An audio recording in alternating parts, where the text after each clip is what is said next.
Hey everyone, JavaMentor.net here. In today's video, let's learn more about arrays.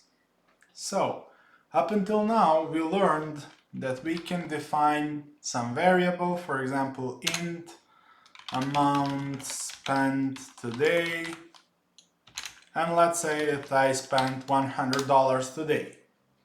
So, let's say that we want to enter amount for every day. And then at the end of the year, we want to calculate average spendings per day.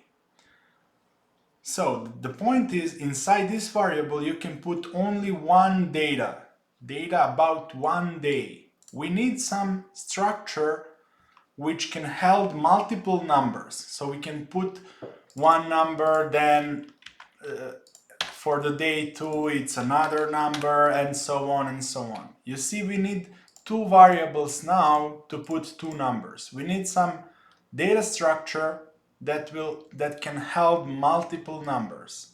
So we use arrays. We want to put numbers, right? So we will create one array of numbers.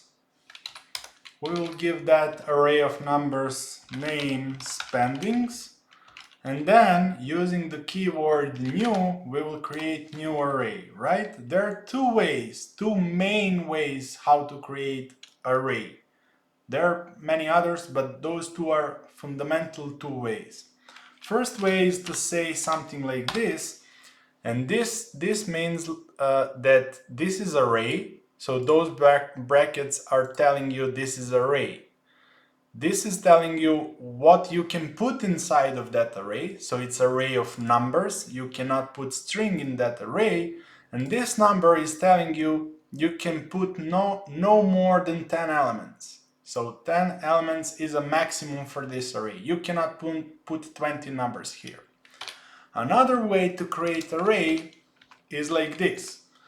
You can put some numbers here, and you created your array and added a few elements there. So now you have an array of three numbers, 120, 250 and 400, right? You have an array of three numbers. Note that this array doesn't have 3 here, because you can see from here that this array has 3 numbers, right? So now let's say that we want to print into the console second number of this array.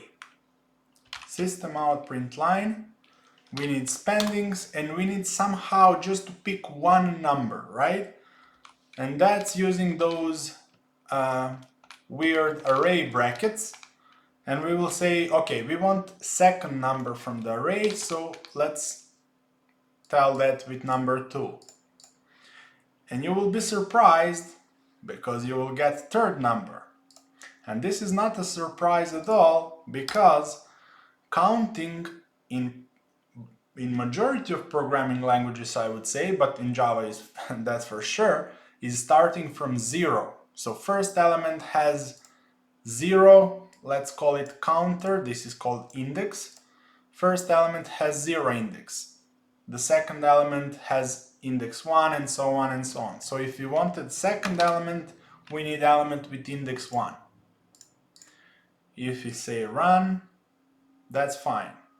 Let's try to manipulate this array a little bit. Okay, we printed second element. Let's now try to change that second element so it's not 250 anymore. Now it's 900, right? And let's try to print that element again to see what we will get. Okay, first it's 250, then we change the value, and in the second try it's 900. Let's try to add or remove elements from the array.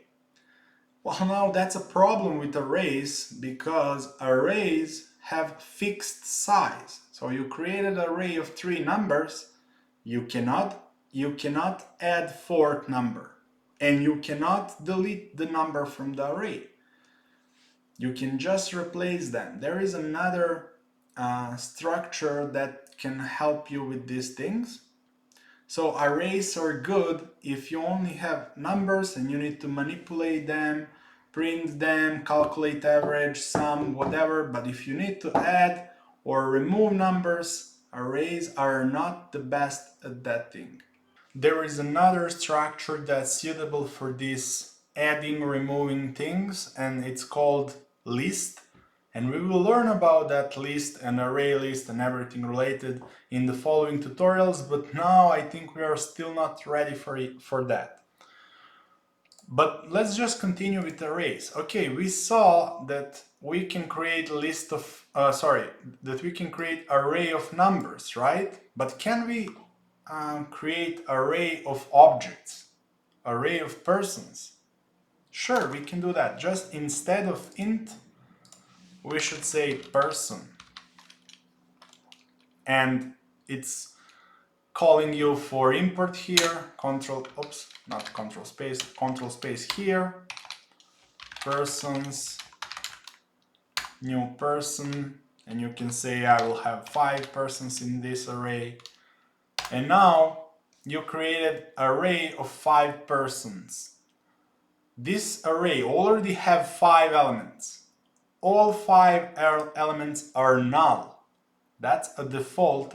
You remember from the default video in the past that we covered. So when you didn't add anything inside, it's null.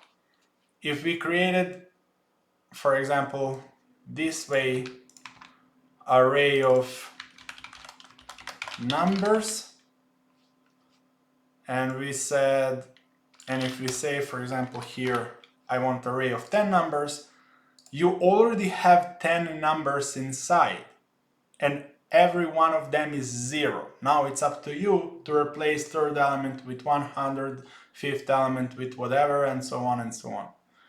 So speaking of defaults, in the array, every element in the array of numbers is 0, every element in an array of objects is null, and so on and so on.